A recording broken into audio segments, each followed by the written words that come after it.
কিভাবে এক হাওয়াই চপ্পল পরা মহিলা ভেঙে দিলেন বাংলার সবচেয়ে শক্তিশালী রাজনৈতিক দুর্গ।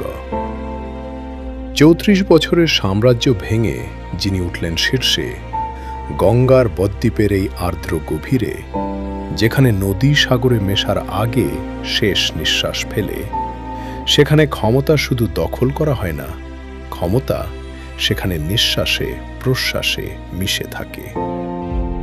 দশকের পর দশক ধরে বাংলার মাটি ছিল এক রঙে রাঙানো, একটি নির্দিষ্ট লাল পতাকার নিচে দীর্ঘ ৩৪ বছরের শাসন। মনে হতো এই শাসন সমুদ্রের জোয়ারের মতোই শাশ্বত, কিন্তু জোয়ার বদলালো, শুধু বদলালো না, তাকে পিছু হটতে বাধ্য করল এক জীবন্ত ঘূর্ণিঝড়। কলকাতার রাস্তাগুলোর দিকে তাকান, নন্দীগ্রামের কাদা মাখা পথ কিংবা সিঙ্গুরের সর্ষে ক্ষেতের দিকে চেয়ে দেখুন। ঔপনিবেশিক স্তম্ভ থেকে শুরু করে খড়ের চাল, সব জায়গায় একটিই নাম প্রতিধ্বনিত হয়, মমতা।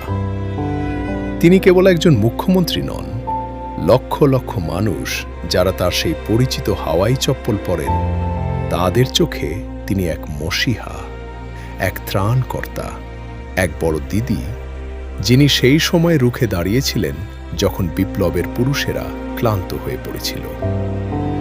বাংলার বাতাসে যখন নির্বাচনের ধুলো ওড়ে, তিনি তখন কেবল প্রচার করেন না, তিনি শাসন করেন।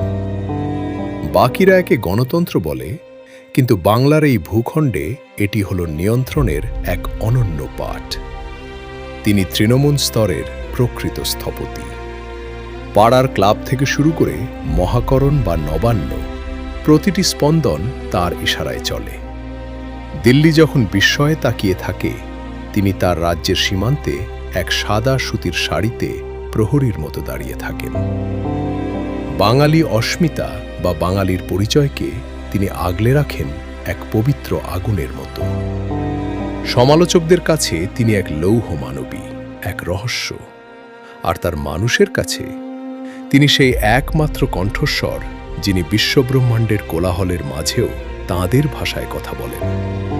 তিনি সেই নারী যিনি অপরাজয়ের লাল দুর্গ ভেঙে চুরমার করেছিলেন, আর সেই জায়গায় গড়ে তুলেছিলেন নিজের এক অজেয় দুর্গ, যা পাথর দিয়ে নয়, বরং আনুগত্য, আবেগ আর অকৃত্রিম ক্ষমতার দাপটে তৈরি। বর্ষার মতোই নির্বাচন আসে আর যায়।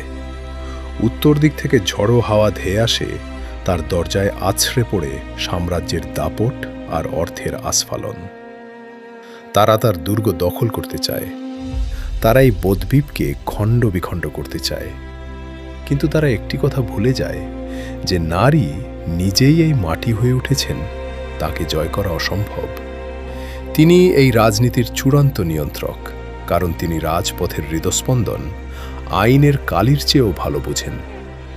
তর্কাভিলাষী এই বাঙালির দেশে তিনিই শেষ কথা। যখন ভোট পড়ে এবং ধুলো থিতিয়ে আসে, ফলাফল সেই একই থাকে, কারণ বাঙালির অন্তরে এক গভীর বিশ্বাস শিকড় গেড়েছে।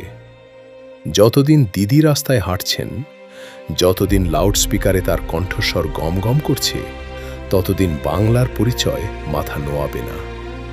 বাংলা অক্ষত থাকবে, আর বাংলা থাকবে শুধুমাত্র তাঁরই। বাংলার রাজনীতির আকাশে তিনি ছিলেন, আছেন এবং তিনি থাকবেন।